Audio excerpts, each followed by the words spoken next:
السلام عليكم ورحمة الله وبركاته.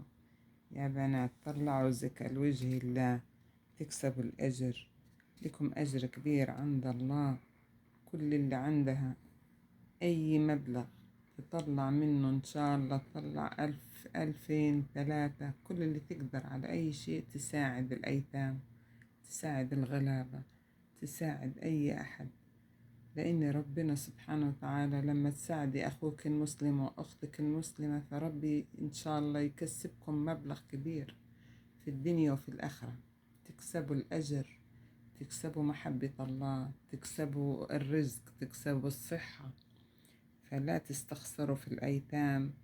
في أيتام كتير، في بيوت تعبانين، في ناس تعبانة. فكل اللي تقدر تساعد تطلع لوجه الله.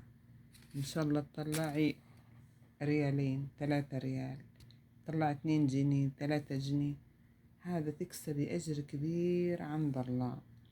لكل رجل لكل حرمة. والله العظيم مكسب مكسب مكسب لصحتكم، لأولادكم، لأي سبحان الله تكسبوا أجر.